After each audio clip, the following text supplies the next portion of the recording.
Dear students, my name is Dr. Srinivas Goli. I am a faculty at Jawaharlal Nehru University. Under MHRD UGC program on E-Pathashala, we are dealing with a paper on population structure and characteristics. Under this paper, today I am going to teach you a module on gender and social institutions. From the previous modules, we come to know that gender as a concept and gender as a social institution intersects with other social institutions like race and ethnicity. In the global context, in specific to India, it intersects with the social institutions like caste, religion, language and economic status.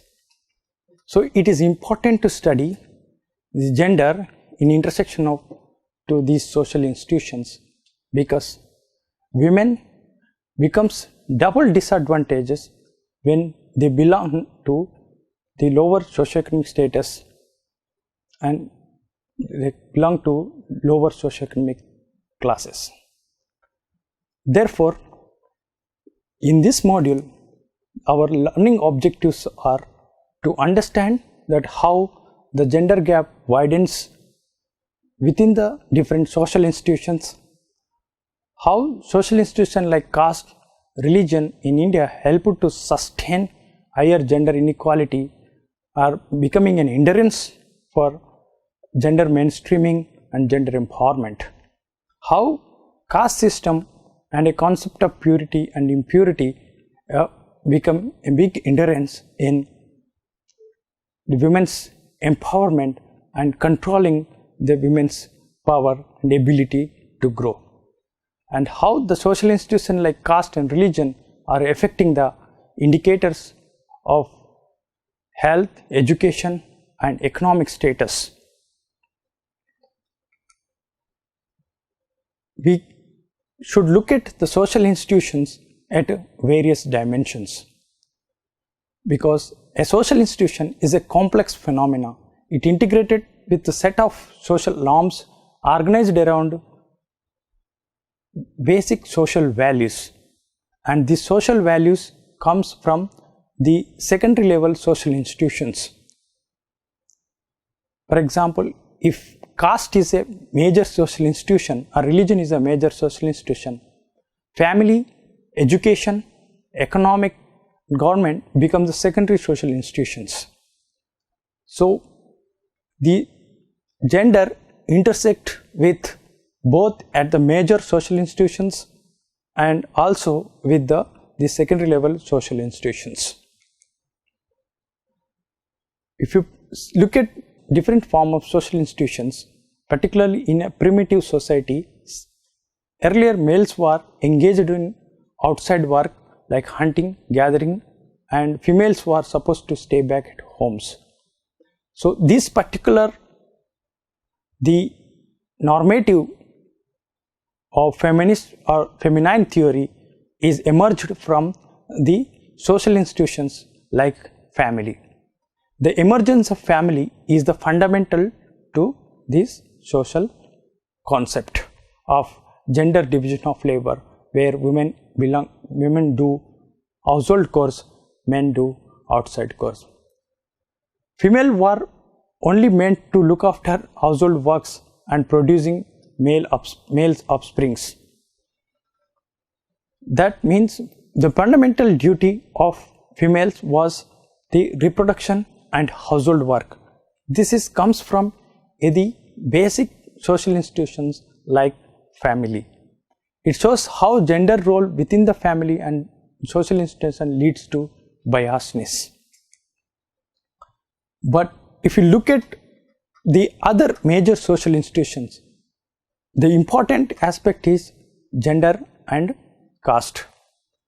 Caste has been one of the, as old as the India's medieval to ancient to medieval civilization. Though it has been existed in various forms but its main form was existed in later Vedic period when the inventions of Aryans came to India. The arrival of Aryans has led to a social hierarchies in the society, which later on is converted into a Varna system where the people are doing a different works, has been termed as different jatis. Later on, these jatis becomes in unchanged or unaltered, immobilized groups. When the gender intersect with the caste, the female from the lower strata becomes double disadvantaged, where the one side they also face problem from within their social group from the males, and also other side they also face a problem from the other social groups, males and females. So caste makes women's situation more worse, and it is a big hindrance for the gender empowerment process and gender mainstreaming process. The caste immobility creates a problem of prohibiting women from specific activities and denying certain rights which did exist. As the caste is higher, upper or more is the restrictions on their women in terms of freedom, expression, mobility, movement, dressing and economy and work in all these spheres, because the upper caste women are treated to be a more spacious goods which are fundamental to protecting the caste purity. The religious texts, the old religious texts especially emphasizes this point, and they have made the upper caste women as an in charge or the liability to protecting the caste purity. The rituals practices which day in and day out emphasized the dominant role of a woman as a faithful wife and mother. The concept of almona and pratiloma marriage denigrate women. Physical mobility is also restricted through the caste norm, as I told earlier. When a lower Varna boy marries a higher Varna girl, it is called a pratiloma vivaha. When a higher Varna man marries a lower Varna woman, it is called alunoma vivaha, which I said earlier. This fear of this kind of marriages has been the fundamental criteria to put restrictions on the women to not to cross certain boundaries and go for such kind of marriages. Therefore, the protecting caste purity becomes the fundamental duty of the women. Prescription and prohibition for Sudras and women were same as many occasions. The prohibition of the sacred thread ceremony for both women and Sudras, similar punishment for killing as a Sudra or a woman, denial of religious privileges are some of the examples which indicates how caste and gender got entrenched into Indian society. Early marriage within the caste, prohibition of pratiloma, and marriage as a sacrament whereby woman is bound to wedlock, still she dies, were all the practices that suggest a control on women's sexuality. Though the caste institution has been survived through the control over women, it also helping to sustain the pure and impure caste in society. This particular particular chart will show you how certain gender practices, certain gender discrimination practices which varies by the caste, and how they are much dominated in one social group compared to other social group.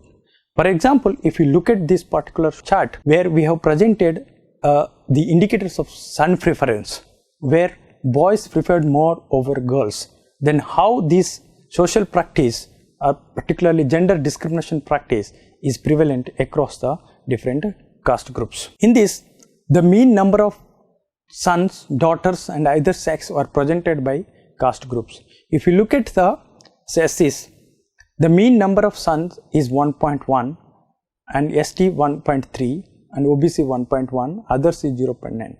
This shows that son preference is high among the lower caste compared to the upper caste. whereas the daughter preference is also high among the lower caste compared to upper caste, whereas the either sex, there is those who are neutral to gender discrimination practices is high among the upper caste. The other indicator which presented here, percentage who want more sons than daughters, which is highest in STs, followed by SCs, scheduled caste, and the other OBC caste. The percentage who want more daughters than son is vice versa, is exactly opposite to the percentage who want more sons than daughters. So this tells us that there is a difference in gender institutions are different across the social groups. Then if you look at in some other indicator, like person who decides on how women should spend their own earnings.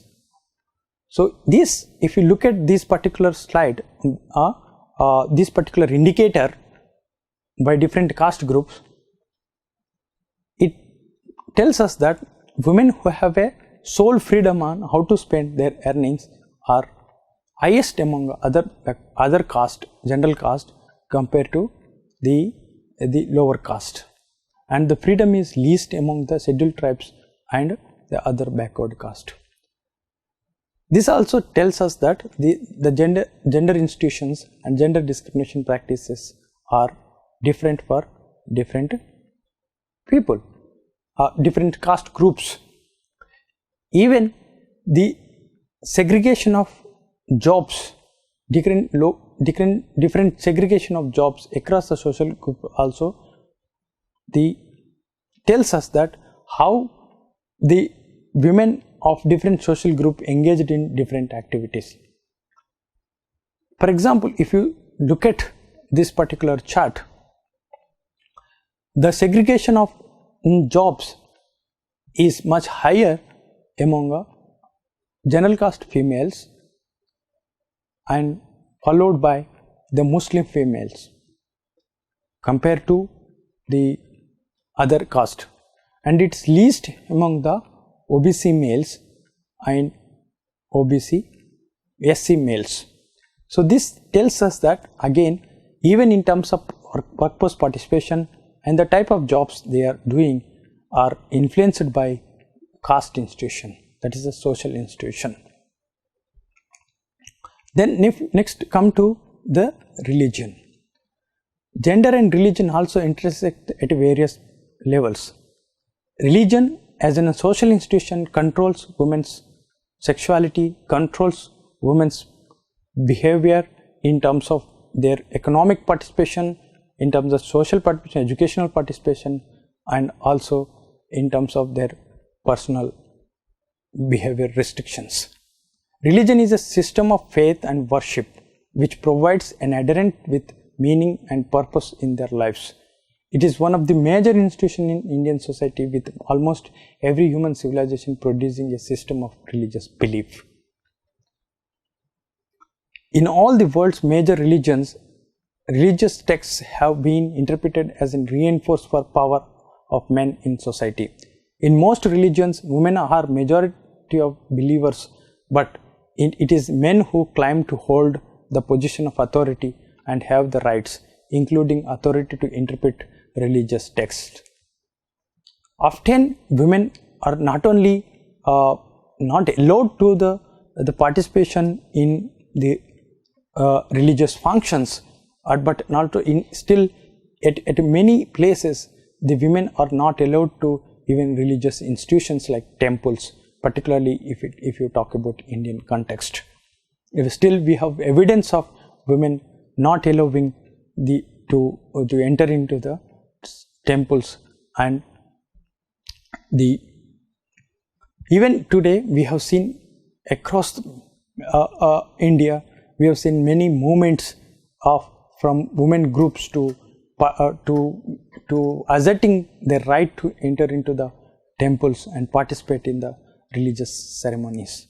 In many religions, women even not enter, particularly if you take some of the religions, they were not allowed to attend the death ceremonies of the family members, even at certain ceremonies where even a widowed woman are not allowed to participate in the marriage ceremonies. So these are some of the examples how women is excluded from religious functions. In many religious groups, the women did not hold any leadership position. Somehow they hold some in somewhere in the past, but till now religion are denying the leadership position to the women.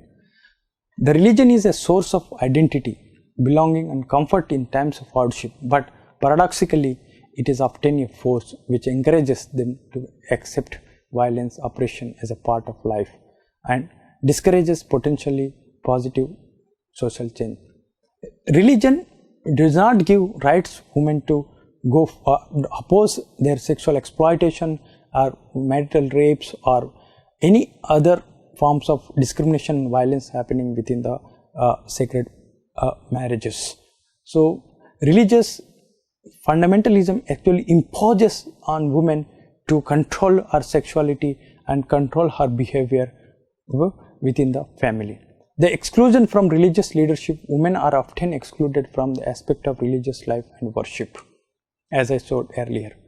So if you look at it empirically, how religion as an institution differentiating or maybe a root for gender inequalities, this particular chart will tell us how across the religious groups, the women empowerment indicators like the women development indicators and empowerment indicators like particularly the employment status varies across the different religious groups. If you look at this one, we have classified female from rural and urban areas. If you look at this, among the Hindus, the labor force participation is around 27.9%, but in Christianity is 34.6%, whereas in Islam it is just 4.6%, and Sikhs it is around 6.8%, and overall it is 26.4%. So in India, the religion has become one of the fundamental background characteristics which even decides on the immense employment participation, which has a huge difference in terms of making a huge difference in terms of employment labor force participation. The same situation is also can be observed in case of urban areas.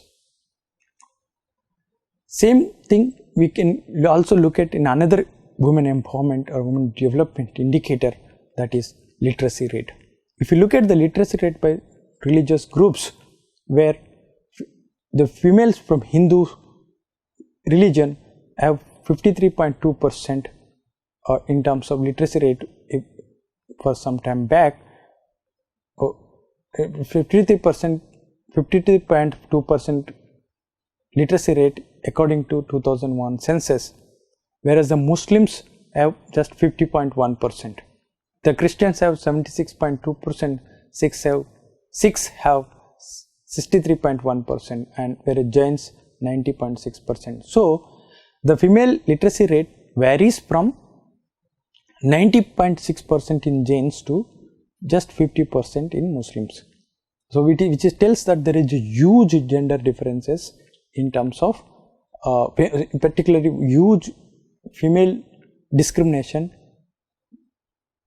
across the different religious group, but it's more in one religious group compared to other religion group.